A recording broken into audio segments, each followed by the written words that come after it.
main structures you have to look specifically in the small intestine is the presence of villi in the small intestine. Small intestine, what is the length of small intestine?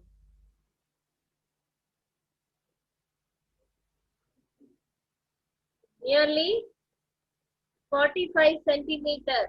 What are the other organs in our body having the same 45 centimeter? Vertebra, sorry, the spinal cord.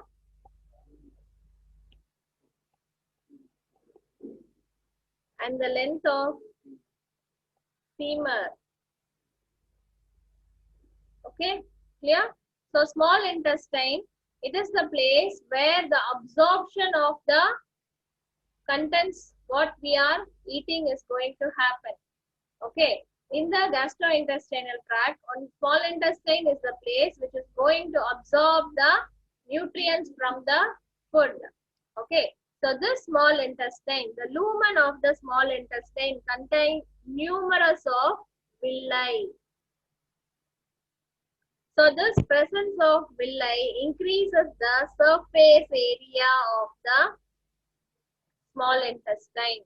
So which makes us to enhance the absorptive function. So that is the peculiar feature in the small intestine. And next, this small intestinal mucus, if you study the villi, okay, so in the villi you have cells,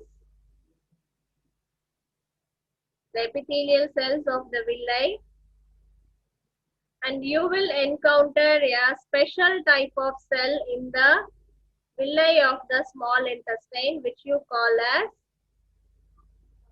goblet cells. What is the role of goblet cells? Enormous secretion of mucus which helps in the peristaltic movement of the chyme also. Okay, so you have goblet cells and the Paneth cells also in the basal region. Okay, so in the histological view, if you are identifying goblet cells, Paneth cells, it indicates the organ what you are seeing in the microscope is small intestine. So this is how the villi will be arranged in the small intestine. This is what you call as villi. And these depressed region, you term this as crypts of Leberkun. They are the region which contains the intestinal glands. In those region only you have the Paneth cells and the goblet cells which is going to give its secretion. They are called a small intestinal secretion. You term it as succus intricus. So the secretion of the small intestine is called succus intricus. And the depressions which is present in the inner lumen of the stomach, you term it as crypts of Leberkun. They are the intestinal glands. That is the region where the intestinal glands are present. And the elevated structures in the stomach, you term it as the villi. The main function of villi is it helps in the movement. When the villi is moving, it helps in the movement of the chyme towards the entire segment of the stomach, as well as it helps in the mixing of the contents with the intestinal juice. Succus intricus will easily mix with the stomach because of the movements given by the villi. Okay, so this is about the small intestine. And the next thing what we are going to see is the movements of small intestine.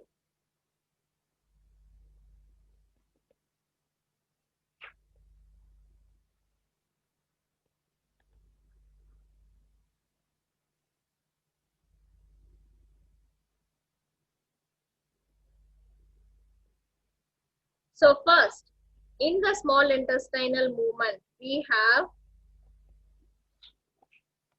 peristaltic contractions. So, which is the beginning of peristaltic movement in the GIT? Esophagus. During which mechanism? Deglutition. Deglutition, once when the food bolus enters from oral cavity into the pharynx, the stretching of the walls of the pharynx initiates the peristaltic movement. That peristaltic movement will be present throughout the entire length of the GIT until the anus. Okay. And next, when the gastric region, the stomach distance initiates the peristalsis. When the chyme from the stomach into the duodenum stretches the walls of the duodenum, that also increases the peristaltic movements. And in the small intestine, this peristaltic contractions, how this peristalsis will be. So this is the small intestine. And now the bolus is entering into the small intestine. So what will happen? This segment where the bolus is present will be distended, and the adjacent segment will be contracted. And later on, the bolus moves from this part to this part.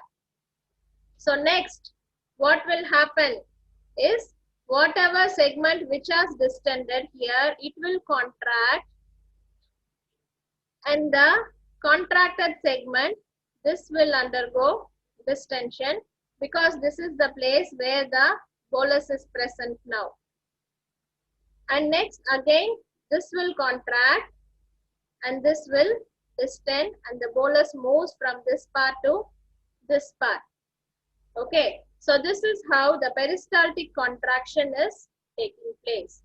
So the process of segmentation, contraction and relaxation, which helps, what happens if this part is contracting, then this will push the bolus. When this is contracting, it is indirectly pushing the bolus to move from this part to this part.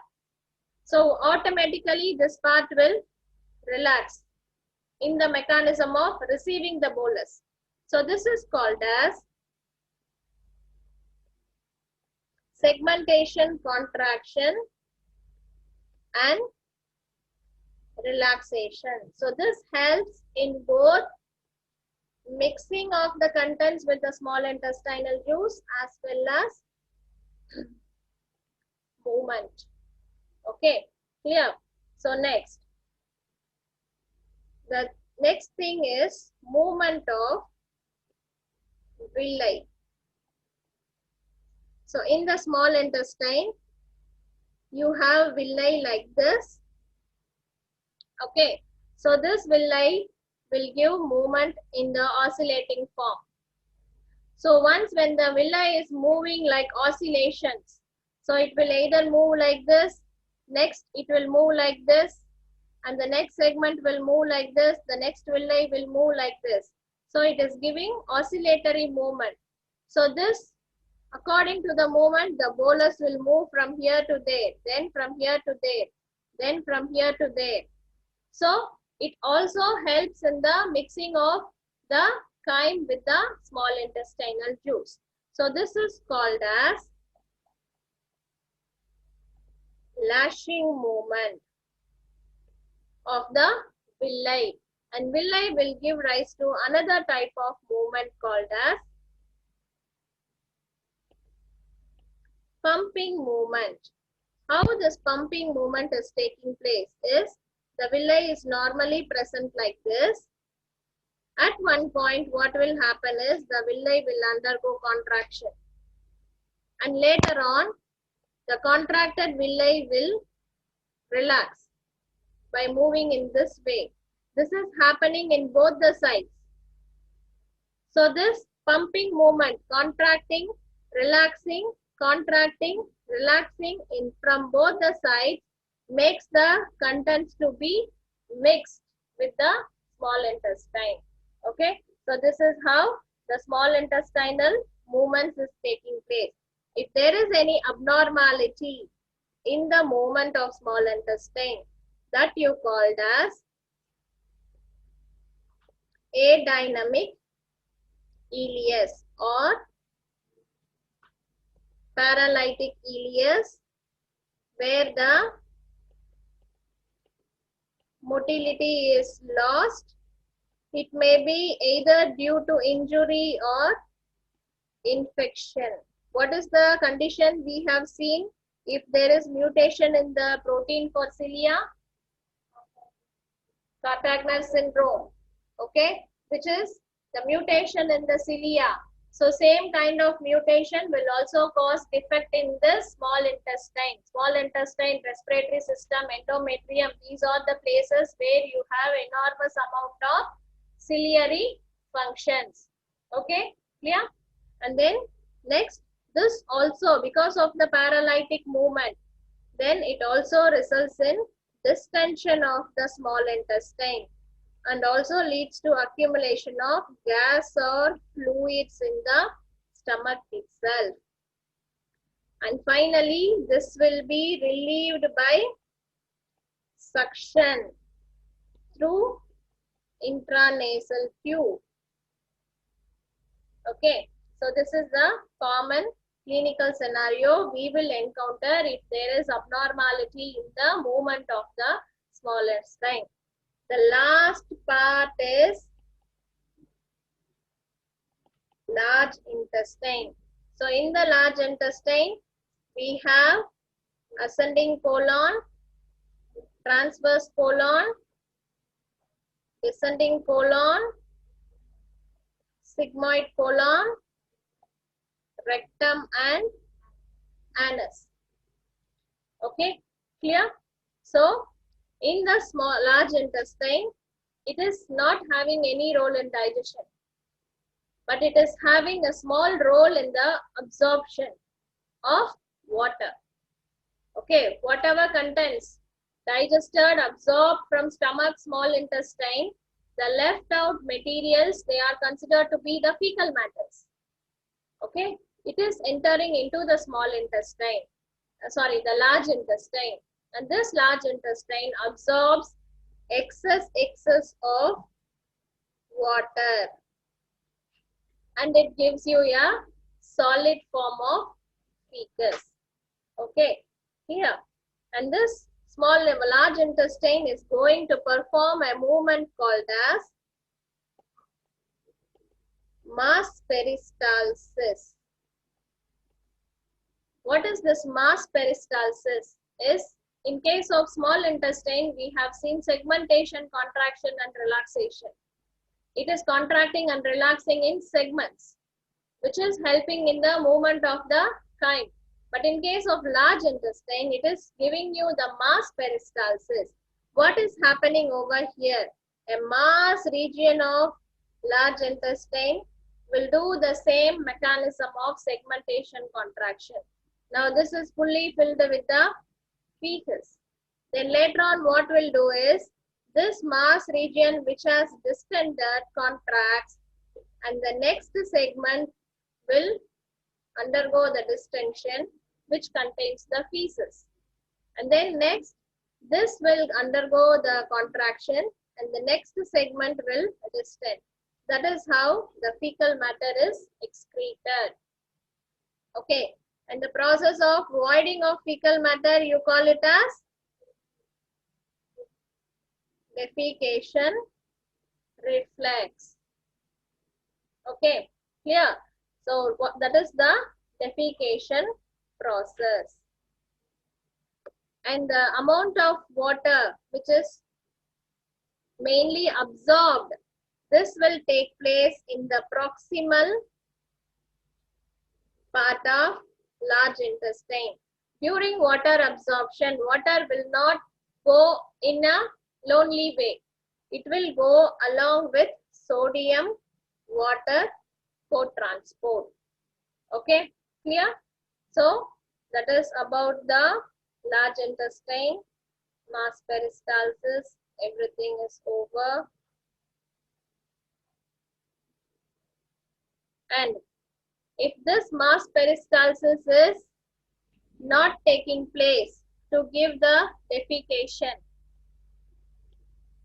if there is excess peristalsis, how will you encounter clinically? If the peristaltic movement is in excess, how will you encounter clinically? Diarrhea.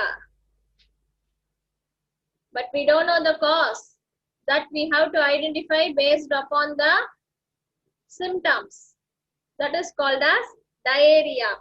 If there is deficiency of peristalsis in the large intestine, you will encounter constipation.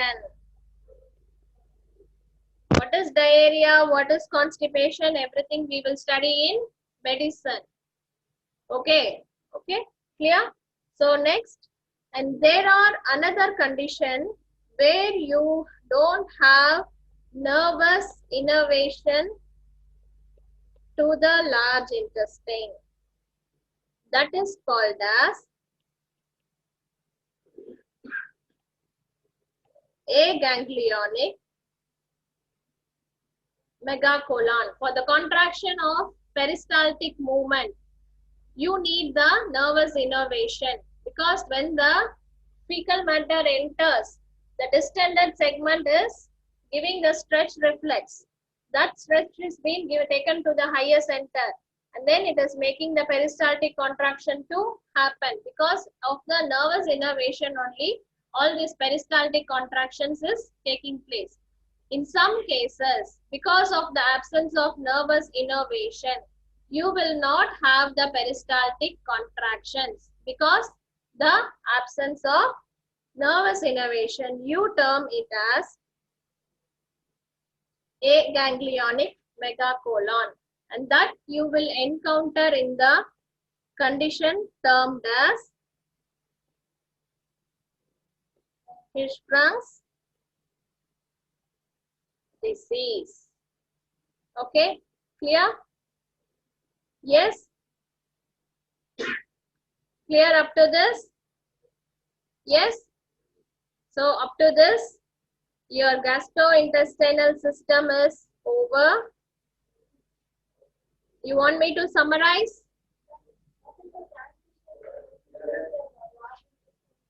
What is the? It depends on the amount of food what you are taking, the nature of food. If it is a fluid substance, the gastric empty, if it depends on the nature of food, and that dependency is initiated in the gastric region itself. Normally, the gastric emptying time is 2 to 3 hours. Okay, it will be initiated in 1.5 hours itself, usually. If you are taking fluids, full of juices, semi-solids, then the gastric emptying time will be less, within 1 to 2 hours. Instead of fluids, if you are taking solid substances, highly complex proteins, then the gastric emptying time will be delayed. If you are taking fiber-rich contents, fiber does not get digested because we don't have the enzymes to digest the plant proteins. So those fibers will be helping in the easily movement of the peristaltic contractions. So the transition period in the small intestine, it depends on the type of food what we are taking and the nutrient contents which is present in the food. We cannot determine exactly. Even the gastric emptying time, the pyloric sphincter, number of times the pyloric sphincter is opening, it is also dependent on the food type what you are taking and the contents of the food. Clear? Okay. Any other doubts? Any doubts, ma, in GIT?